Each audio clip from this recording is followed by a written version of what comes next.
Tenemos nosotros en la naturaleza una hermosa evidencia de cómo fue el diluvio, cómo ocurrió el diluvio universal. Y hablaremos ahora sobre la geomorfología, la geología que quedó debido a esta gran catástrofe, esta gran inundación que sufrió nuestro mundo hace más o menos 4.500 años atrás. Jesús confirmó de que este diluvio era algo real, no es algo teórico, no es algo imaginativo, sino que es algo completamente real, porque dijo en Mateo 24, 37 al 39, dice, como en los días de Noé, es Jesús hablando, como en los días antes del diluvio, lo presenta como algo real. Y no entendieron, dice al final, hasta que vino el diluvio y se los llevó a todos. Esta imagen que Jesús nos está presentando no es algo alegórico, sino que es algo simplemente literal. Y estamos viendo que el diluvio, en sus palabras, tiene toda la validez que trataremos de explicar en este momento. En el siglo XVIII, todo el mundo creía de que había habido un diluvio, de que se había levantado las aguas y que habían matado, habían destruido toda la naturaleza, los animales y las plantas, y nadie discutía esto.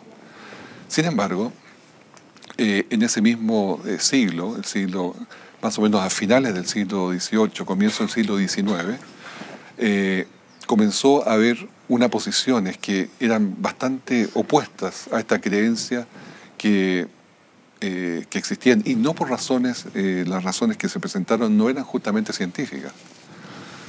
Llegó un movimiento que se llamó el alumbramiento, y los hombres comenzaron a buscar explicaciones independientes de la Biblia. El razonamiento humano, de hecho, era más valorado que lo que eran las escrituras en sí mismas. Hubo un par de personajes llamados James Hutton y Charles Lyell que se comprometieron con la idea de los millones de años antes de tener ninguna evidencia de que esos millones de años era algo real o algo científicamente comprobable. Simplemente era la idea que tenían. Y ellos se comprometieron con ello y comenzaron a empujar hacia ese concepto. Los cristianos, sin embargo, de ese tiempo estaban tibios y abiertos a aceptar cualquier idea de la élite, especialmente esta élite intelectual, sin examinarla. Estaban, como en cierto modo, asustados por la ciencia. Y los catastrofistas, que éramos los cristianos en este sentido, fueron puestos como fanáticos religiosos. La burla y los abusos fueron las tácticas para acallarlos. El clérigo, que debió haber defendido toda esta posición bíblica, no lo hizo. Y el diluvio universal nunca se probó incorrecto. Solo en las últimas décadas vino a resucitar, vino a reenfocarse, y se revivió al diluvio como un evento real. Existen dos hombres llamados Whitcomb y Morris, John Whitcomb y Henry Morris, los cuales produjeron un libro con muy buen material científico llamado La inundación del Génesis, o The Genesis Flood. Y este libro es el que revivió, el que hizo reponer todo este tema en la cartelera. Ahora, el diluvio universal es de tremenda importancia para la fe cristiana. Es de tremenda importancia. ¿Por qué?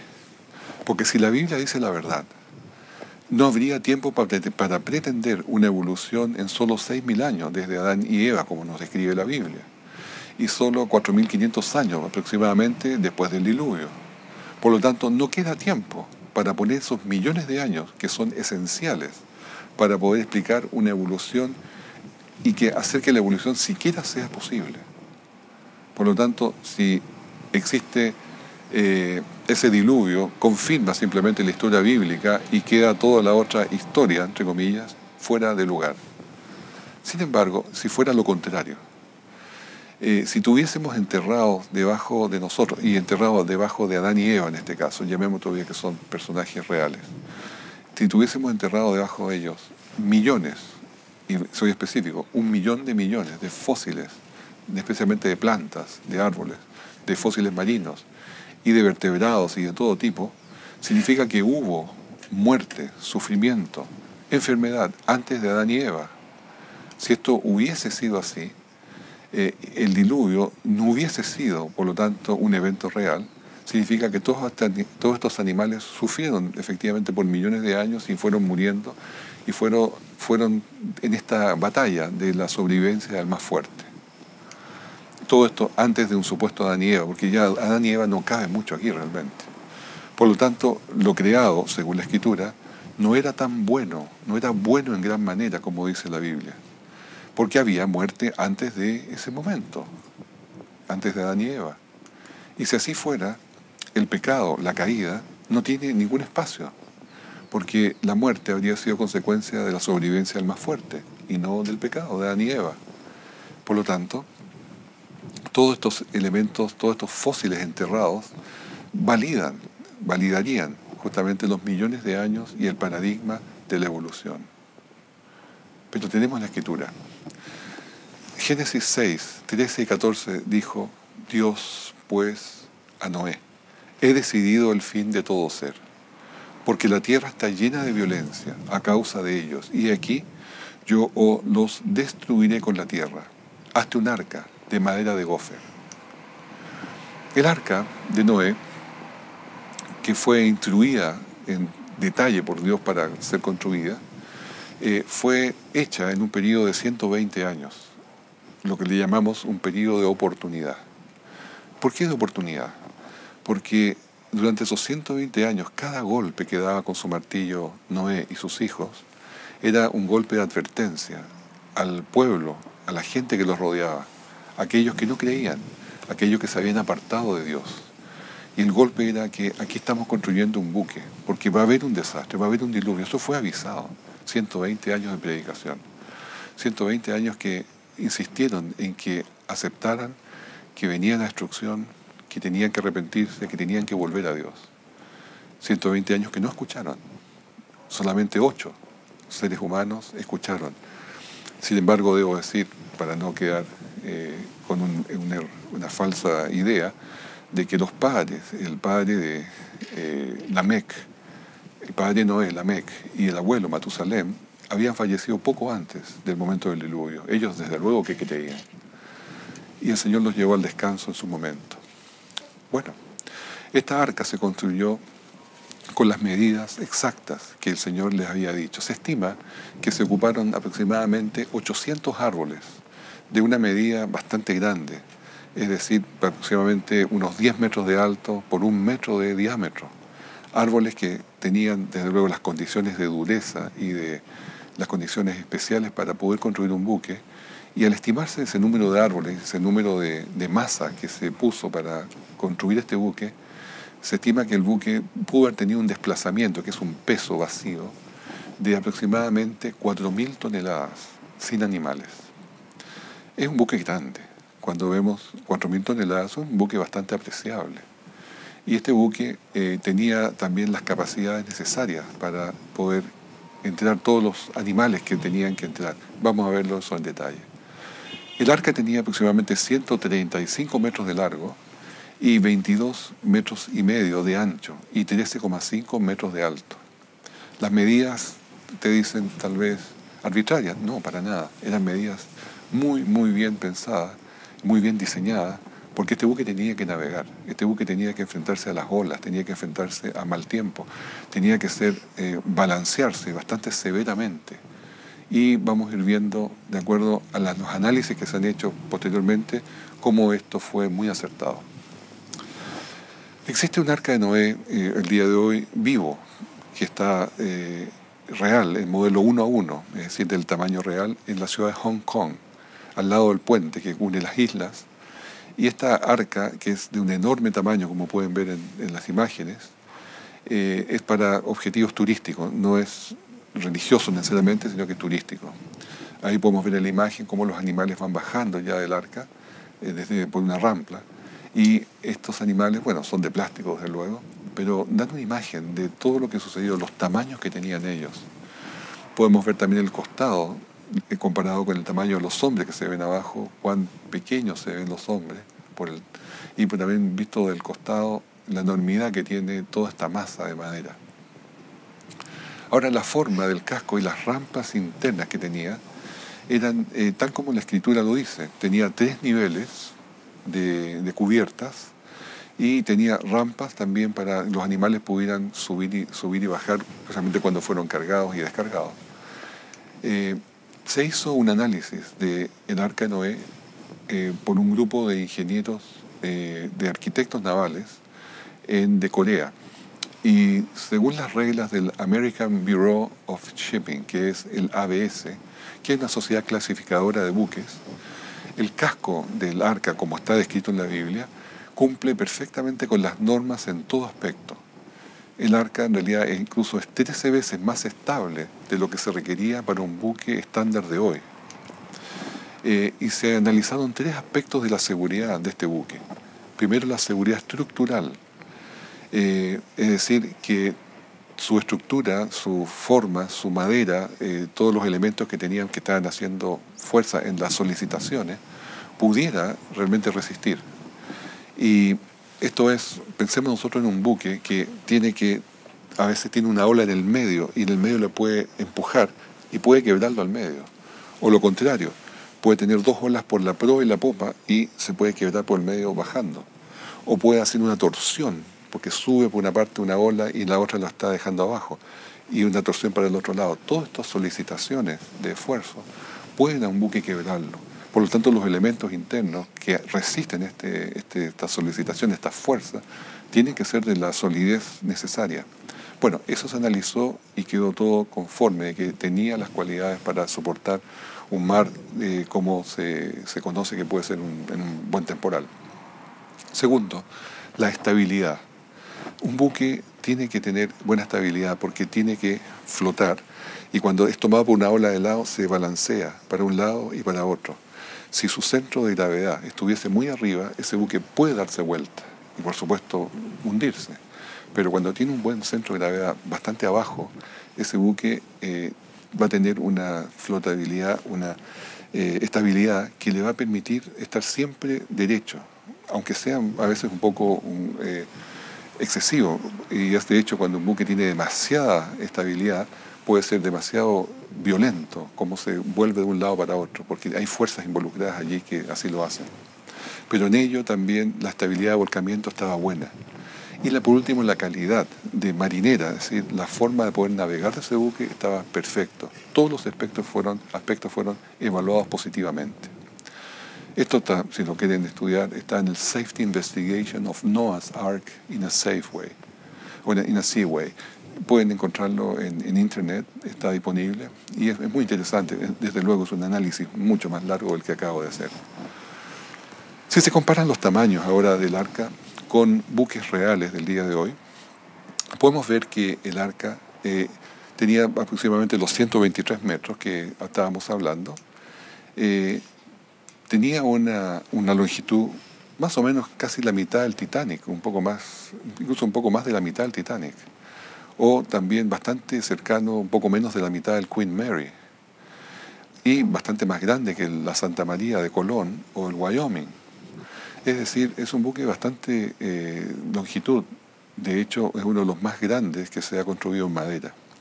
Hay objeciones, desde luego, de que cómo pudo haberse hecho en madera cuando no hay en la madera tanta capacidad como para resistir eso. Pero el análisis que se hizo en este caso de los máximos esfuerzos que tenían que tener la quilla y todos los elementos estructurales internos del buque también fueron calificados como buenos y seguros de buen rendimiento en el mar. También se ordena dentro de la escritura que Noé tenía que calafatear el buque. Esto significa ponerle brea, ponerle un sellamiento interno y externo a toda esa madera para que no se filtrase el agua. Y esto efectivamente lo hizo. Pero aquí nace otra objeción a veces. Dicen, ¿cómo la brea no se produjo acaso del petróleo? ¿Y el petróleo acaso no se produjo después del diluvio? Entonces, ¿cómo pudieron ocuparla antes del diluvio? La respuesta es muy simple. La brea no es exclusivamente del petróleo, también proviene del pino. Y hay brea inorgánica, es decir, puede haber existido perfectamente antes del diluvio. Por lo tanto, esa es la aplicación y no hay ningún problema. En cuanto a la La madera del arca de Noé, que se llamaba gofer, en realidad solamente indica una madera dura, no indica una madera que sea de una clase especial, de un árbol especial. Es una madera dura que, si vemos en la tabla que estamos poniendo a la vista, cualquier madera que tenga más, una densidad mayor de 1000 kilogramos por metro cúbico, es una madera que se hunde. ¿Sí? Cuando llega al agua, simplemente se hunde como el cemento, porque es una madera más pesada, desplaza una cantidad de agua no suficiente como para poderla hacer flotar. Y esto hace, por lo tanto, mayor mandatorio de que esta madera haya sido sellada, haya sido calafateada, para no tener ese riesgo. Ahora, las capacidades del arca. El arca fue, al construirse y por diseño, se le dispusieron 9.300 metros cuadrados de superficie disponible. Estos son aproximadamente 2 estadios de fútbol completos en superficie para poderlas poner todos los animales, todas las celdas, todas las formas que tenía que tener interiormente. Y ahí tenían que entrar 7.428 especies de mamíferos que ocuparían el 28% del área que estamos hablando. Y en pájaros, 4.602 especies que ocuparían el 3% del espacio, y reptiles, 3.724 especies que ocupan solamente un 15%. En total, estamos hablando de 15.754 especies en total que ocuparían un 46% del arca. Algunas observaciones acá. Cuando hablamos nosotros, por ejemplo, de los mamíferos, 7.428, muchas personas objetan el día de hoy que cómo pudieron haber entrado 1.000.000, 1.500.000 de especies que se entiende que hay, y estos, por decir, gran cantidad de especies que deberían haber entrado, no cabrían.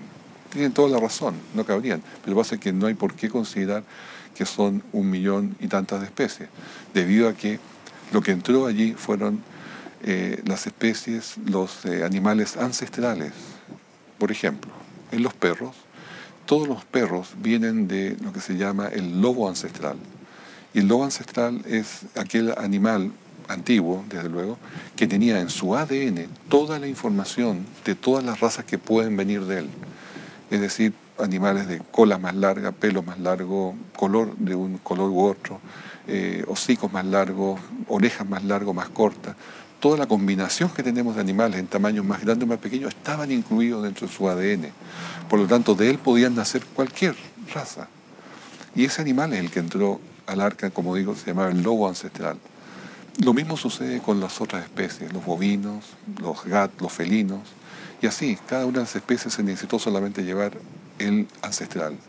Y eso reduce la cantidad, esto por supuesto es resultado de un estudio, reduce la cantidad solamente a 15.754 especies.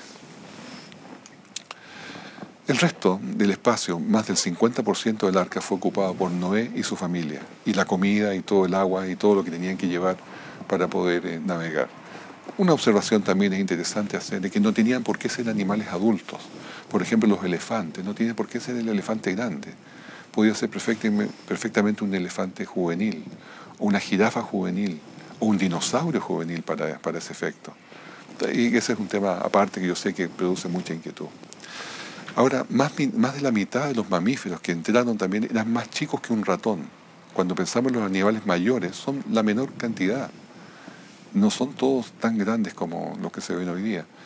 Y pensemos que también muchos de esos animales se extinguieron, así que tampoco exactamente conocemos todos los que pudieron haber entrado.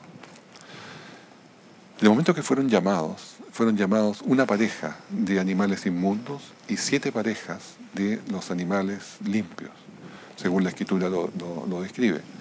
Y este hecho de que fueran caminando hacia el arca es un hecho absolutamente sobrenatural, porque Dios los tomó y los indicó que fueran para allá en un modo pacífico, ordenado, y los fue llevando hasta las puertas del arca para que fueran distribuidos internamente. También se hace un comentario un poco sarcástico de que como los kangaroos de Australia, los canguros, digamos, como se dice en otras partes, pudieron haber saltado desde Australia hasta el Arca en tanta distancia y cómo alcanzaron a llegar.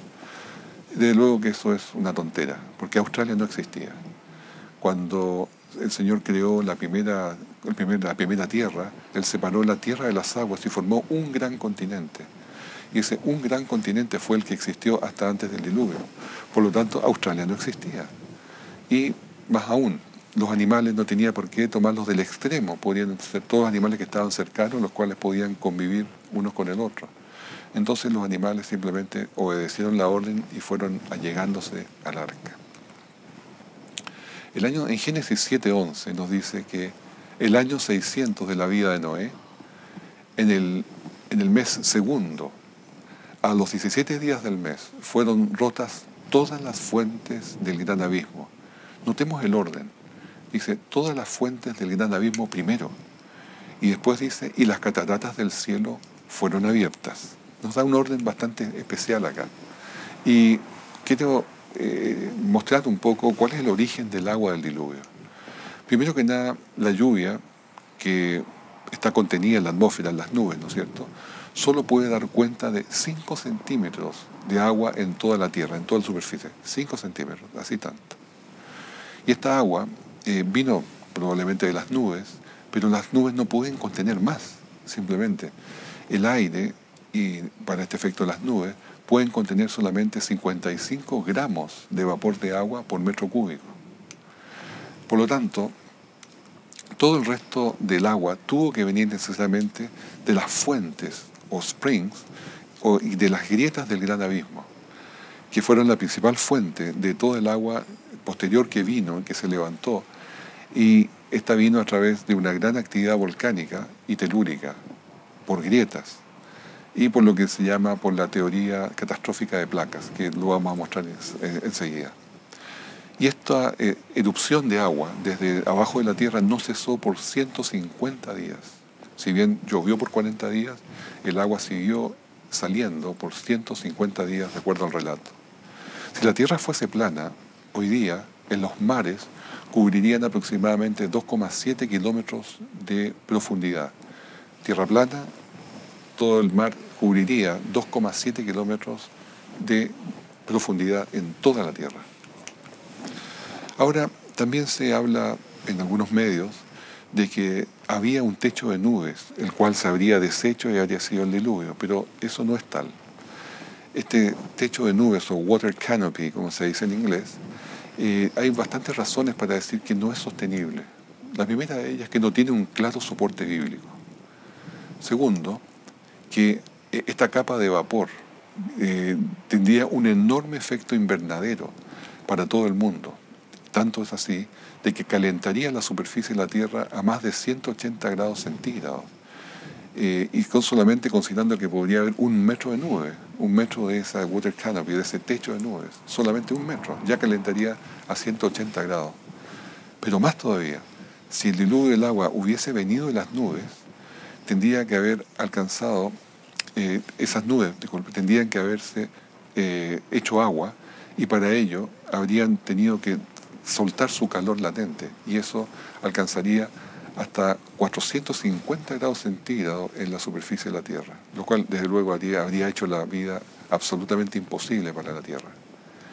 Razones suficientes para decir que esto no es posible. Además, la atmósfera no le puede sostener esa cantidad de agua, y por último, hubiese aportado demasiada presión atmosférica más allá de lo que los hombres pueden soportar.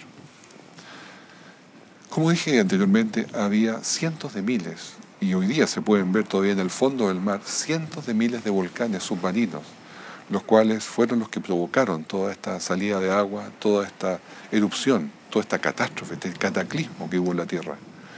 ¿De dónde venía el agua? Venía del manto. El manto interno de la Tierra, hay suficiente agua, hay mucha agua allí.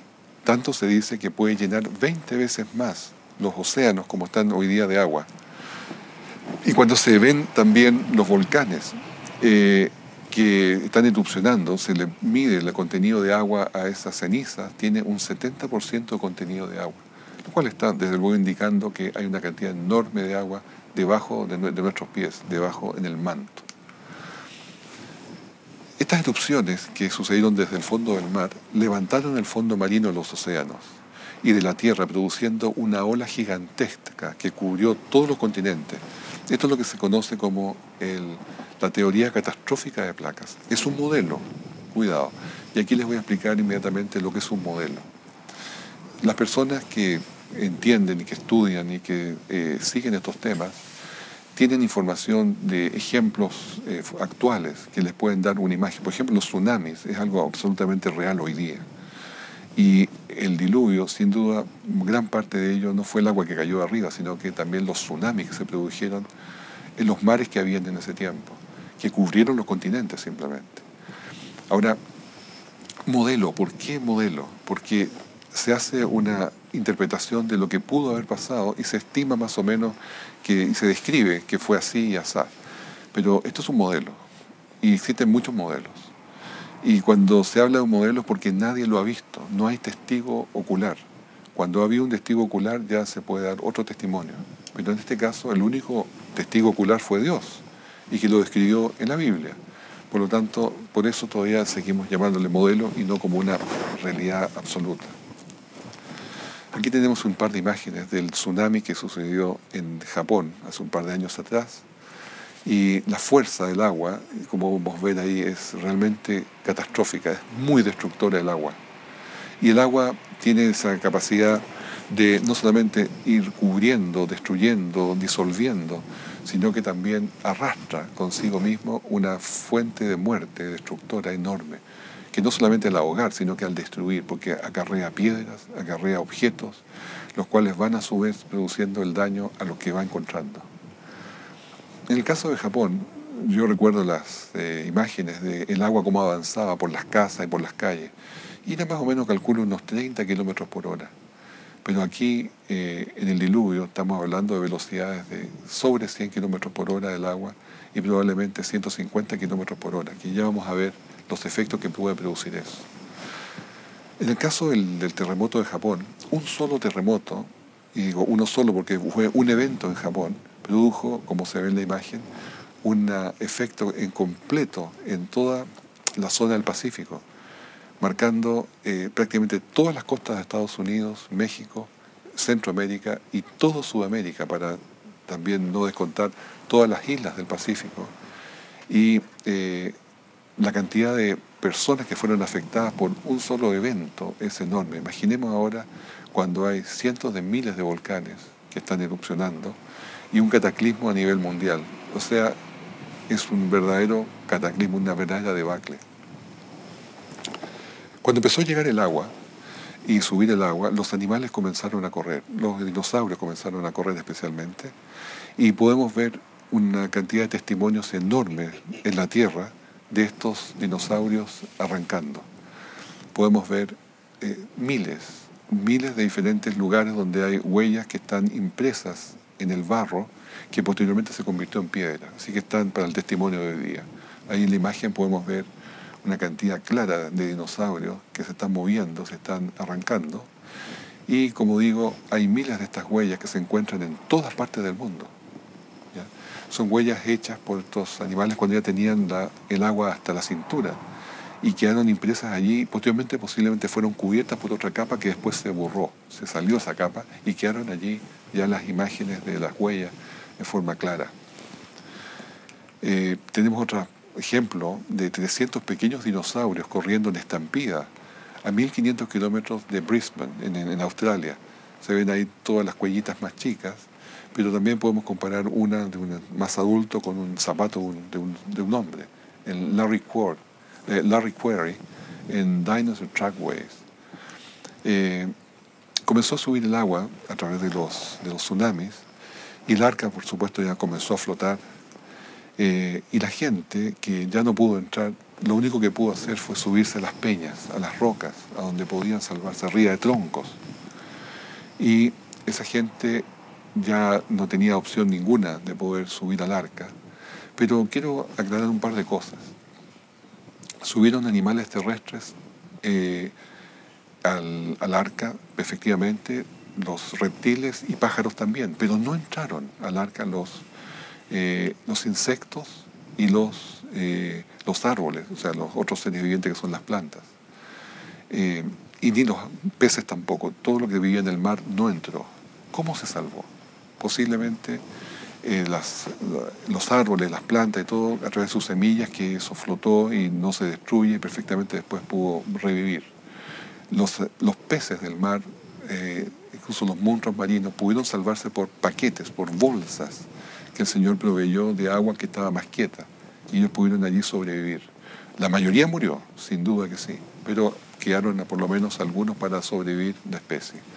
Y en el caso de los insectos, probablemente en las ramas de tanto árbol, millones de árboles que quedaron flotando con grandes superficies, como voy a mostrar algunas imágenes después, de lo que ha sucedido en la actualidad, cómo queda cuando se destruye un bosque. Y esto, de luego de haber sido parte del escenario de ese momento. Una cantidad enorme de insectos pudieron sobrevivir allí.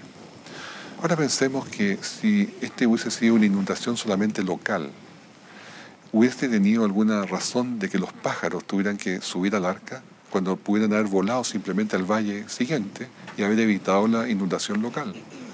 O si hubiese sido el mismo Noé, ¿para qué construyó un tremendo buque con 120 años de tiempo para poder salvarse de una inundación local?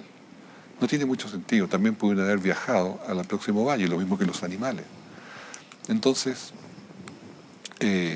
también, si hubiese sido una inundación local, no hubiera durado 5 meses de inundación, de subida de agua, como nos describe la Escritura.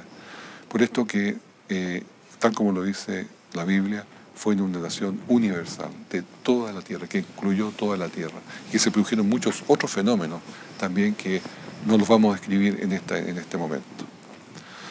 La oportunidad de los 120 años ya había pasado, y tenemos la imagen de gente que trata de salvarse. Pero, aunque parezca un poco crudo, debo decir, ¿qué es lo que sucede con una persona que ya se ahoga? Esta habitualmente se hincha, y posteriormente los depredadores normalmente le rompen su integridad, y al final lo que queda se va al fondo. Pero en el fondo los huesos son consumidos por microorganismos, por gusanos específicos que viven al fondo del mar, y lo dejan absolutamente limpio, o sea, no queda nada. Ese fue el destino de los seres humanos que flotaron y que murieron ahogados, quedar nada. Posteriormente, también les quiero aclarar lo siguiente: cuando uno bucea y ve el fondo del mar no está lleno de huesos de ballenas, huesos de peces que han muerto, o huesos de personas, o en fin, animales que pueden haber muerto en el mar. No hay ninguno, está limpio, porque, como repito, los microorganismos y determinados tipos de organismos viviendo allí son los que lo eliminan, están encargados de limpiar todo lo que quede de restos. Los periodos del diluvio fueron, como describe la Escritura, 40 días de lluvia, 150 días de inundación a través de las grietas del abismo, y después 221 días de vaciado, que es un periodo muy interesante porque no se habla nunca. Siempre se habla de la inundación, pero nunca se habla del periodo de vaciado. Y el periodo de vaciado es enormemente importante porque es el que dejó las huellas externas que podemos ver en la superficie. Desde luego, el primer periodo de llenado nos dejó todas las evidencias de los sedimentos, pero la segunda nos dejó las evidencias que podemos ver aquí en la superficie. El diluvio exactamente se estima que fue el año 1656 después de la creación. ¿Ya? Hay que medirlo como antes de Cristo, si se quiere. Y tenemos muchas evidencias geológicas y de geomorfología, o sea, de la forma que tomó la Tierra después de este evento. Les quiero mostrar y compartir con ustedes 6 evidencias geológicas sobre el diluvio universal. La primera, una gran cantidad de fósiles que se encuentran en las montañas. Segundo, ya les voy mostrando imágenes de cada uno de ellos. Segundo, el entierro masivo y rápido de plantas y animales, que vamos a hacer un programa completo con esa cantidad de fósiles que quedaron enterrados. Las capas sedimentarias extensísimas, en una gran cantidad de kilómetros cuadrados en la cual quedaron extendidas. Los sedimentos transportados por largas distancias, sedimentos muy específicos, la falta de erosión o desgaste que hay entre capas sedimentarias y muchas capas sedimentarias sucesivas que se doblaron. Vamos a las imágenes. Primero, las altas montañas como el monte Everest tiene hoy día, se han encontrado una cantidad enorme de fósiles marinos como amonites, trilobites, algas marinas, estrellas de mar, peces, almejas, y toda esta abundante cantidad de fósiles nos está indicando una sola cosa, que el monte Everest en un momento fue fondo de mar. Y si fue fondo de mar, no tenía la altura que tiene hoy día. Ahora, una de las críticas un poco burlescas también se dice que no hay suficiente agua como para cubrir toda la Tierra y llegar hasta la altura del monte Everest y superarlo, como dice la escritura, porque eso es completamente cierto.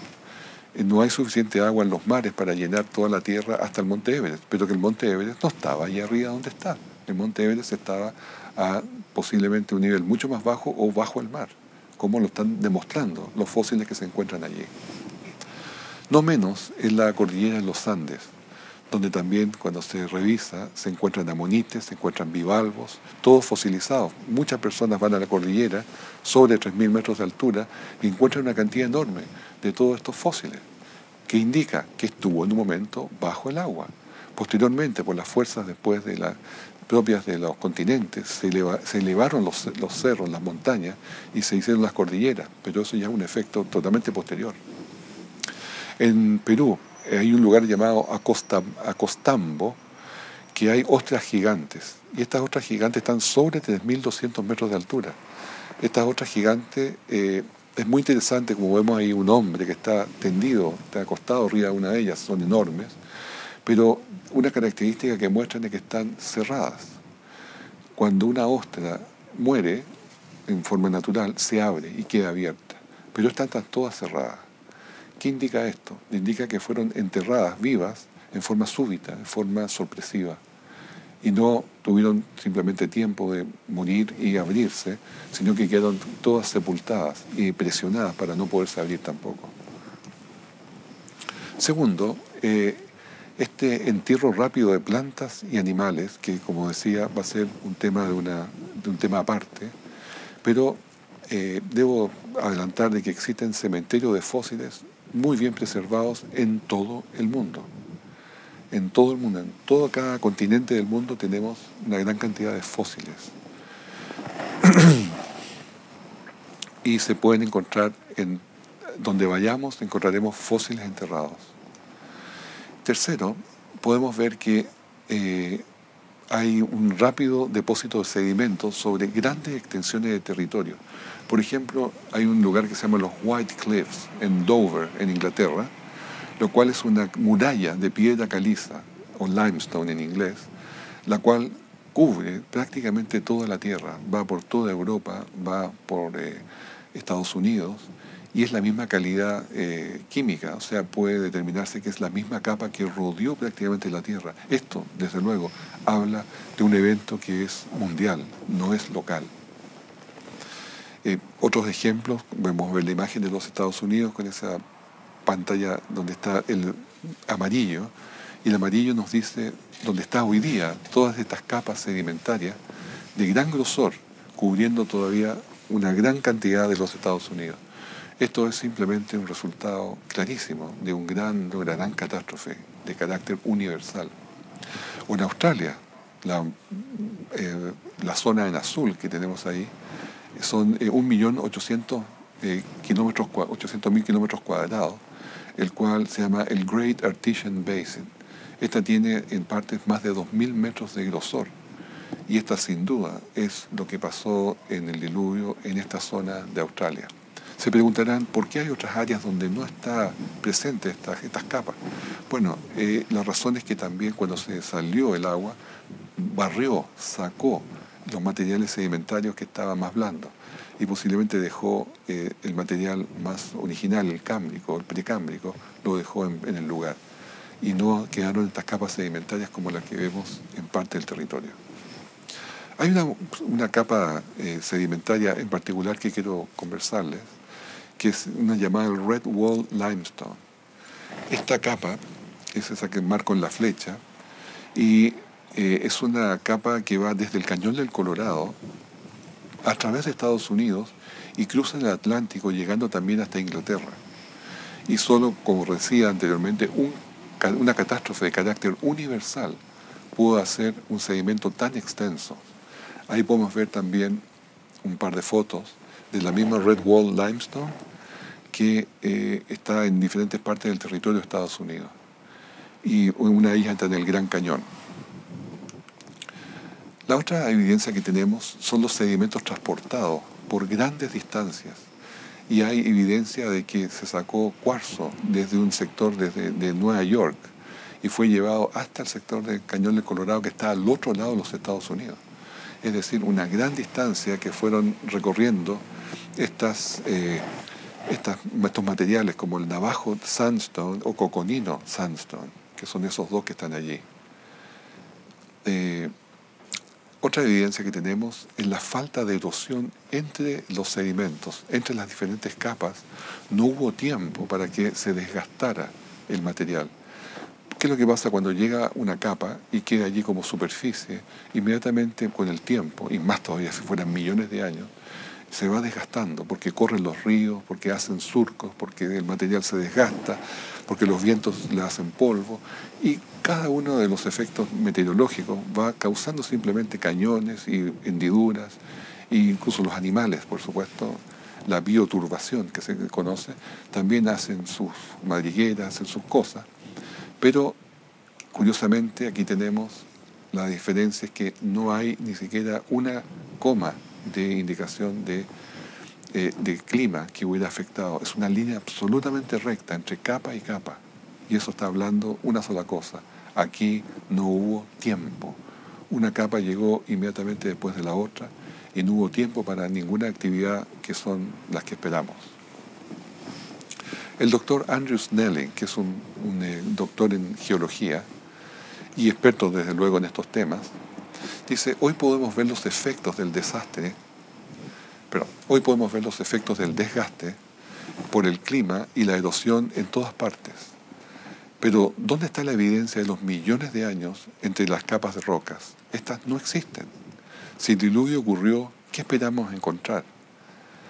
Dice, ¿acaso no serían capas de rocas sobre toda la Tierra llena de millones de animales y plantas enterradas y fosilizadas en arena, barro y cal? Sí, eso es exactamente lo que encontramos. Es decir, lo que se espera es lo que es lo que estamos mirando. En el Cañón del Colorado podemos ver estratos en rápida sucesión, uno tras de otro, sin desgaste entre ellos, que son líneas rectas, y los cuales dan testimonio de una inundación que fue una tras otra, que fueron diferentes ecosistemas que fueron llegando y tapando. Y estos se extienden, los ecosistemas estos se extienden por cientos de miles de kilómetros. Ahora, ¿por qué el Cañón del Colorado tiene lo que tiene? Porque el Cañón del Colorado se desgastó por una gran cantidad de agua que pasó posteriormente y dejó y surcó en la tierra y sacó las capas que estaban casi frescas todavía y dejó solamente las laterales que podemos verlas. Ese es el testimonio que tenemos allí en ese cañón y en muchos otros. Ahora, una última parte que les quiero mostrar de las evidencias geológicas son justamente los estratos que se van depositando una sobre otro y que se doblan, ¿ya? Esto que se doblen es una cosa fantástica, es una cosa que no se puede explicar. Ahora, estas capas que fueron llegando una sucesiva después de la otra, si fuéramos creyendo en la teoría evolutiva de millones de años, significa que una capa debió haberse secado, convertido en piedra. Y cuando vino la siguiente, también se convirtió en piedra, y así sucesivamente. Pero lo que estamos viendo acá es que una capa después de la otra, juntas, se doblaron. Hicieron un doblez de más de 90 grados, como se ve en los Tapiat Sandstone. Y estas capas que están dobladas nos están indicando una cosa, que se doblaron dúctilmente y no se quebraron. Una capa, cuando es piedra y la dobla, se quiebra porque la roca es muy frágil. Por lo tanto, esta forma que han tomado, y tengo varios ejemplos más, como en Eastern Beach, cerca de Auckland, New Zealand, son todas doblados que han sido frescos, o sea, con capas frescas, o sea, de un diluvio perfectamente consistente y no de millones de años. Y ese es exactamente el punto. Podemos ver también una imagen de una piedra caliza doblada en Suiza y de varios ejemplos más de capas dobladas en diferentes partes del mundo. Y esto, por cierto, nos está diciendo que no a los millones de años entre capas, sino que solamente un evento que fue rápido con todo y es un evento catastrófico. Podemos ver un ejemplo en la parte superior derecha, donde vemos una goma que son varias capas que se puede doblar. Eso es lo que pasó porque eran dúctiles. La última que es muy interesante que les quería comentar son los cañones submarinos. Cuando la Tierra comenzó a vaciarse en forma catastrófica, porque fue muy rápido, produjo gran erosión y gran destrucción en muchas partes de la costa de los continentes. Y hay canales de erosión muy profundos que son perpendiculares a la línea de la costa en muchos, no en muchos, en todos los continentes prácticamente, lo que son justamente lo que se formaron en la fase canalizada del diluvio, en la fase ya de desagüe del diluvio. Prácticamente no se ven desde la Tierra porque son submarinos, están todos bajo el mar. Pero ahora se han empezado a estudiar y descubrir de que alcanzan profundidades hasta 6.000 metros, estos cañones, cortando una variedad de rocas en su camino, como granitos, sedimentos. Y están presentes, como decía, en todos los continentes. Un gran y muy buen ejemplo es el cañón de la bahía de Monterrey. Podemos ver la imagen, cómo es esta destrucción que produjo esta gran cantidad de agua hacia las piedras y todo el material que estaba ahora que está bajo el mar. En ese momento posiblemente no estaba bajo el mar, sino que fue y arrastró todo eso. Y sin duda, esto no es producto del río actual que puede desaguar allí, porque no tiene ninguna fuerza para hacer un cañón de hasta 6.000 metros de profundidad. Podemos ver otra imagen de la bahía de Monterrey y una imagen muy interesante también de La Fonera, en las afueras de la costa de Cataluña, España. Y hay muchos más, o sea, en ejemplos hay muchos más. Esto también es bajo el agua. Y cómo se cree que se produce esto, se produce en el Gran Cañón y el material que sale de allí pasa a ser depositado después más profundo en el mar, que también desde luego se ha descubierto. Bueno, teníamos entonces la etapa en la cual llegamos a un cenit, a una elevación máxima de las aguas a los 150 días, y allí comienza el desagüe. Comienza a desgastar los bordes de los continentes al salir el agua, pero después, ya cuando es más canalizado, comienza a producirse una serie de geomorfología, una serie de deformaciones, de desgastes de rocas, que son los que me gustaría que estudiásemos a continuación. Las aguas turbulentas tienen un gran efecto dentro de la Tierra. Un agua turbulenta es un agua que va a gran velocidad. Hay un número de Reynolds que es muy importante, la persona que es un poco más técnico, pero un número de Reynolds sobre 4.000 ya da un flujo turbulento. Posiblemente aquí alcanzamos un número de Reynolds posiblemente cerca de 1.000.000. Y esto produjo una gran cantidad de destrucción, porque las rocas al llevar a su vez, perdón, el agua al llevar a su vez rocas, van moliendo, van destruyendo todo lo que viene a su paso. Es igual que los molinos de minería. Los molinos de minería tienen rocas pero se ponen las rocas que se quieren destruir, que se quieren moler, y se ponen bolas de acero. Y las bolas de acero al dar vuelta al molino van golpeando estas rocas y van haciendo prácticamente polvo. Y ese es el producto final de un molino, que es prácticamente polvo, que se puede hacer en los procesos químicos.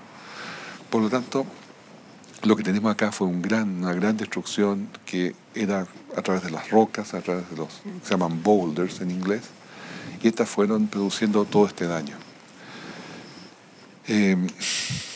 Dejo también agregar otro efecto, que es el efecto de la cavitación.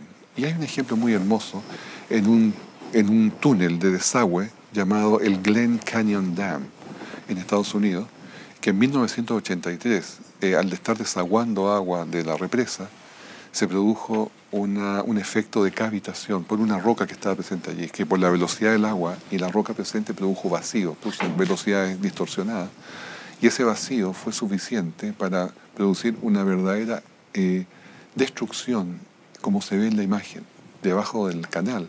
se armó un tremendo agujero, tremendo cavidad, la cual sacó el material, desde luego, por efecto de esta cavitación. La cavitación es como un explosivo que destruye el material, el cemento, destruye el refuerzo de fierro, y lo que venga por delante lo puede destruir. Ese que se cree también fue parte de un efecto del diluvio. Tenemos aquí el cañón del Colorado en uno de sus brazos y podemos ver lo profundo que es el cañón, hasta 1600 metros de profundidad.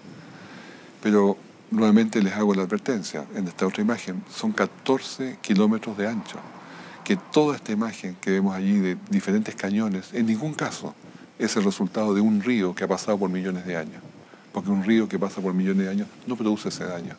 Lo que tenemos allí es una gran cantidad de agua que pasó por un corto tiempo, que destruyó, que sacó todas las capas superiores que estaban a la vista. ¿Debido a qué? Debido a que había detrás de eso posiblemente unos lagos que desaguaron, que tenían una represa y que, posterior al diluvio, todo proveniente del diluvio, que se rompieron y pasaron súbitamente por ese sector y dejaron ese ancho, ese tremendo cañón que se ve en la imagen de satélite, que desgastó, como digo, hasta 14 kilómetros de ancho. No se necesitan millones de años para eso. Puede suceder en un evento de semanas, simplemente. Otros cañones que tenemos a la vista son con paredes verticales, como el cañón del Zion Park, National Park en Utah, y como ven ustedes, las murallas son simplemente verticales y el agua encontró su paso entre medio y pudo desaguarse. O este otro Gooseneck en San Juan River State Park en Utah, también es claramente el desgaste de un gran flujo de agua que pasó súbitamente. Podemos ver la foto satelital también de cómo es el Gooseneck arriba, o este Spider Rock también en Arizona, o el Mount St. Helens. Esto se tomó mucha claridad cuando sucedió el fenómeno del Mount St. Helens en Washington, en Estados Unidos. En 1986, este gran volcán, Mount St. Helens, erupcionó. Y como vemos allí, la cúpula está llena de glaciares, está llena de nieve, está llena de hielo. Pero llegó un momento en que vino la explosión y podemos ver la imagen como toda la cúpula se borró prácticamente del cerro, de este monte, y el agua, por cierto, toda se derritió. Y todo esto bajó con una gran violencia por la ladera, destruyendo todos los bosques que estaban allí y haciendo, muy interesantemente, este cañón que se produjo por la agua en los glaciares y el material piroplástico. Destruyó prácticamente un área enorme por este cañón, y podemos notar en la foto de la parte derecha, arriba, hasta 8 metros de sedimento que están indicando qué sucede en un fenómeno de mucha agua y poco tiempo, lo cual es justamente el punto que se hace en el Cañón del Colorado. También esta agua que iba saliendo, que iba arrancando, como dicen, hacia los océanos, produjo desgaste de los materiales más blandos. Pero el material más duro que estaba, por ejemplo, el material volcánico, que es de por sí piedra dura, permaneció. Y podemos ver en este caso de Devil's Tower, podemos ver en la secuencia ahí, uno tras otro, cómo fue desgastándose y quedando prácticamente la torre sola. Podemos ver una segunda foto de Devil's Tower, podemos comparar el tamaño de la torre esta con los árboles que están al lado, que es un enorme castillo, una enorme torre. O también en Shiprock, en Nuevo México. O Pyramid Rock en Phillip Island, en Victoria, Australia. O también en Arizona, y podemos encontrar también un canal que fue cortado en el medio de un área seca. O una roca famosa en Australia que se llama Ayers Rock, que también fue desgastado todo su material alrededor y quedó la roca sola. Lo mismo que Stone Mountain Park en Georgia, ese tremendo bloque de granito y cuarzo que es de origen volcánico, que está solo porque su material alrededor fue desgastado. O The Olgas, que se llama Catayuta en el territorio del norte, en Australia. O los McDonnell Ranges, también en Australia. O las Tres Hermanas, en los Blue Mountains, cerca de Sydney, en Australia. O por último, el Pan de Azúcar, en Río de Janeiro, que de hecho es el más alto de todos. Todos estos fenómenos se llaman Inselbergs, y tiene hasta 396 metros de altura, producto del desgaste del diluvio. También el diluvio produjo minas de carbón, donde se acumuló una cantidad enorme de árboles, plantas, arbustos, los cuales con presión y temperatura que lograron, se transformaron en el carbón que conocemos hoy día.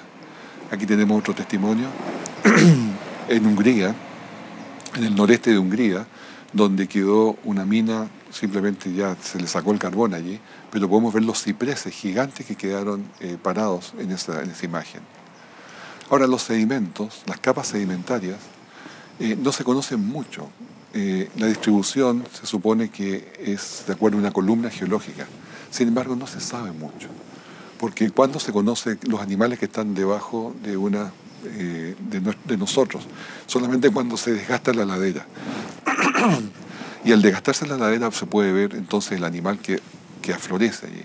Pero antes de eso, nadie anda haciendo túneles para encontrar los animales en los terrenos sedimentarios. Mal que mal, la minería no está en los terrenos sedimentarios, en las capas sedimentarias, sino que está en las capas volcánicas. Así que lo que se ha encontrado casi de casualidad, o porque se ha borrado, se ha limpiado la superficie superior y han quedado a la vista. Pero no es un fenómeno que se haga voluntariamente. Ahora, de la columna geológica quería comentar algunas cosas. Es una columna geológica teórica, que teórica significa que fue hecha en los libros, es para internet, es para solamente una ilustración, pero no es una regla que se cumpla en todas partes. De hecho, la columna geológica, que tiene poco más de 10 capas, no se encuentra en más del 1% de la Tierra. 2/3 de la Tierra tiene solamente 5 capas o periodos, y solo 15% hay 3 capas en orden correcto. ¿Por qué digo orden correcto? Porque muchas veces están alteradas. El promedio mundial es de 1.600 metros de profundidad, y de hecho se inventó cuando todavía no existían las mediciones radiométricas que pudieran sostener edades. Y esto claramente es una creación útil también, pero una creación teórica. Quiero mostrarles un poco el caso de la columna geológica que se da en North Dakota. La columna completa está a mano izquierda, bueno, una tremenda columna, y lo que hay realmente en North Dakota es apenas una capita muy delgada. O el caso de los fósiles en México, en el Cerro de Pueblo, Saltillo, en Coahuila, podemos ver que los dinosaurios están en la parte más baja y los trilobites, los amonites están en la mitad, que es completamente contrario a lo que se predice en la columna geológica estándar. ¿Cómo se hizo la columna geológica? A través de la superposición de diferentes cañones. El cañón del Colorado, el cañón de Sion, Canyonland National Park, la Mesa Verde en Colorado y Bryce Canyon National Park en Utah. Todo esto se pusieron así equivalentes en sus capas y se formó esta teoría. Ahora, ¿qué fósiles tenemos nosotros? Como decía, un adelanto del próximo tema que vamos a hacer. Encontramos en todo el mundo 1 millón de millones de fósiles, los cuales están enterrados, están allí como testimonio de que algo pasó. Fosilización, ¿cómo sucede la fosilización? Lo vamos a ver después. ¿Por qué están allí? Porque son la explicación más evidente. La evidencia que tenemos es que fue una catástrofe, un gran diluvio de agua, barro, piedras que los cubrieron. Y al haberse enterrado ellos sin oxígeno, pudieron ser fosilizados, si no se hubiesen descompuesto. Hoy día la fosilización es extremadamente inusual, prácticamente no se ve en ninguna parte. Y la pregunta es obvia: ¿cómo pudieron formarse este millón de fósiles si hoy día no se ven? Y es porque el diluvio universal solamente podría explicarlo. Todos estos fósiles están en capas sedimentarias, y por definición la capa sedimentaria se forma por fluidos, por agua, por lodos. Millones de ejemplos de ellos están bien conservados, fosilizados, pero están mucho despedazados, lo cual indica gran violencia en este fenómeno. Y los animales con tejidos blandos, que no debieron haberse fosilizado porque se destruyen rápidamente, están fosilizados, como los pulpos, las mantarrayas, las jibias. Y en la vida natural, si ellos mueren, desaparecen en solo días, pero aquí están fosilizados, muestra de un gran cataclismo.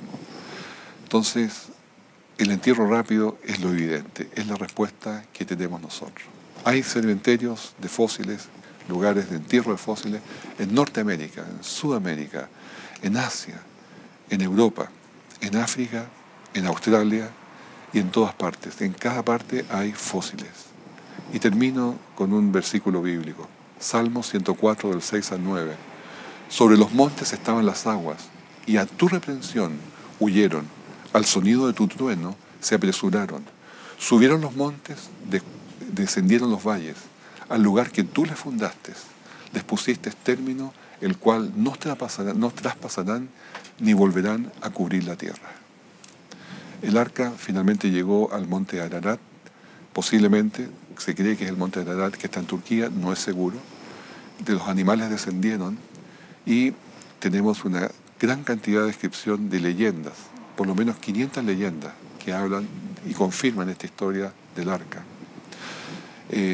Todas estas leyendas coinciden en que hubo transgresión del hombre, hubo hubo destrucción divina, hubo una familia que fue favorecida, se proveyó un arca para ellos, hubo destrucción por agua, hubo humanos que se salvaron, animales que se salvaron, fue una destrucción universal que se aterrizó, que se llegó finalmente a una montaña, que se envió un pájaro y que los sobrevivientes adoraron. Y por supuesto que tenían el favor divino. Todo esto coincide en una u otra forma en diferentes leyendas. La palabra china para buque grande, a propósito, es 8 personas en un bote, lo cual es bastante interesante. Génesis 9 del 12 al 17 dice finalmente, mi arco he puesto en las nubes, el cual será por señal de pacto entre mí y la tierra. No habrá más diluvio de aguas. Esa es una promesa. Y no ha habido y no va a haber nunca más un diluvio de aguas como el que hubo. Inundaciones locales sí, pero no inundaciones universales. En el último tiempo se ha hablado de descubrimiento de arcas. En los últimos años todos hemos escuchado de esfuerzos que se han hecho para describir lugares donde supuestamente ha habido arcas de Noé. Maravilloso sería que se encontrase, pero debo comentar con toda realidad 2 descubrimientos que no son reales. Estos descubrimientos, el primero es un grupo turco-chino que en el año 2009 dijeron que habían encontrado el arca en el Ararat. Y este grupo turco-chino subió al arca en invierno, como vemos en la imagen, con gran esfuerzo, lo cual hizo sospechar a las personas entendidas en esto, ¿por qué subieron en invierno cuando en verano es mucho más fácil? Y dice que a 4.200 metros de altura habían encontrado una caverna, la cual se accedía con bastante dificultad, con cuerdas y todo eso, y tenían, al bajar, sin embargo, se encontraron, como vemos en la imagen, una escala de madera, como está allí, entre los glaciares. A la mano derecha podemos ver cómo están los glaciares. Y se encontraron habitaciones con una estructura perfectamente definida, con techo, también con parte de hielo, y con una madera bastante oscura. En otra habitación, una de las 7 que encontraron, hasta había paja. Y esto ya produjo algunas sospechas, ¿no es cierto? Posteriormente encontraron otra más con colgadores y una gran sala, un gran salón, donde habían también una serie de árboles, uno arriba de otro, y que hacía un ambiente como bastante diferente. Todo esto se calzaba, así como se ve en la imagen, como 2 escalas en los bordes, las habitaciones en el medio y este gran salón a mano derecha. Sin embargo, y todos dijeron que había sido parte nomás de lo que se encontraba, que había otro sector que no lo habían descubierto todavía. Pero un par de años después fue el doctor Don Patton, que visitando el lugar de que los turcos chinos habían declarado que había sido descubierto el arca, descubrió que había sido un fraude. Quedó perfectamente descubierto el fraude cuando el glaciar sobre el que estaba toda esta construcción se descubrió que se había corrido. Y se había corrido y había destruido todo. O sea, todas las tablas, todas las maderas que estaban allí simplemente se desarmaron y se destruyeron. ¿Cuál es la deducción? Perdón, y antes de mostrarles la deducción, pueden ver a mano derecha ahí el pedazo de madera nueva pintada con cenizas para parecer que eran antiguas. De ahí se supo después, por declaración de algunos obreros que habían trabajado allí, que habían montado todo esto para atraer turistas y por supuesto atraer dólares hasta ese lugar. O sea, un fraude con una intención económica, pero no menos mentirosa para el mundo cristiano que, por cierto, que quisiera encontrar un arca de verdad. Ahora, es posible que el arca esté o no esté, porque el monte Ararat en sí mismo es un volcán que ha tenido varias veces erupciones. Y los volcanes que tienen erupciones destruyen todo lo que está en su costado. Es alguna posibilidad que haya sido destruido por erupciones. Otra posibilidad es que la madera la hayan sacado para construir habitaciones o que la hayan quemado para combustible, los mismos descendientes de Noé. Hay muchas posibilidades y también es posible que no sea el Ararat lo que describe la escritura, aunque coincida el nombre, pero hay otras posiciones donde podrían ser otros los lugares donde el arca tocó tierra. Una segunda historia que también se contó hace ya más años atrás, un poco más de 10, 15 años atrás, fue por un señor Ron Wyatt. Y él supuestamente también había descubierto esta arca en las alturas de Ararat. No en el monte mismo, sino que en uno de los montes más pequeños que están al lado. Y como ven en la imagen, se ve una cosa que parece un buque, que tiene las murallas más anchas. Decían que posiblemente se habían roto las murallas y se habían expandido. Y esto queda de Durupinar, en Turquía.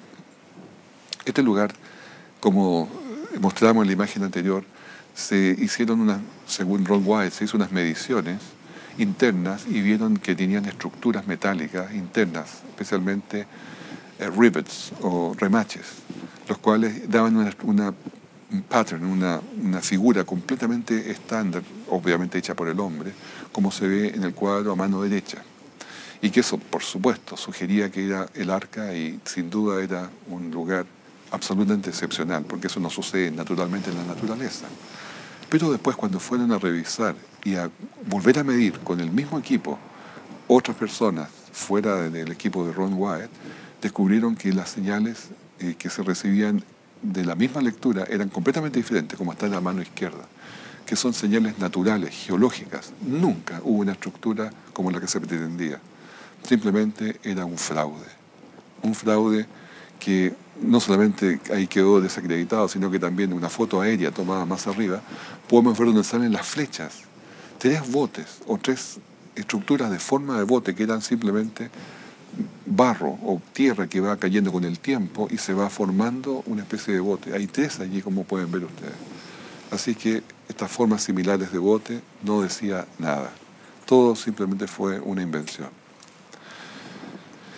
Con esto no quiero decir que el arca no se va a encontrar nunca. Actualmente hay un último descubrimiento que fue presentado por Daniel McGivern, presidente de Shamrock, de Trinity Corporation, que dice que detectaron un pedazo de madera rectangular de 7,5 metros de ancho y 37,5 metros de largo, a 7 metros de profundidad en la cumbre de la Ararat, a más de 90, un lugar que tiene más de 90 metros de profundidad de glaciar. Y estaba sale en la imagen ahí a la izquierda, cómo es ese pedazo que ellos dicen haber descubierto. Estaban tratando de recolectar fondos para poder descubrir más, hacer más investigación, pero digámoslo, dejémoslo en stand-by. Es solamente algo que está reclamado, pero no está confirmado, ni mucho menos. Tal vez muchas más van a haber. Tal vez es la última, no lo sé.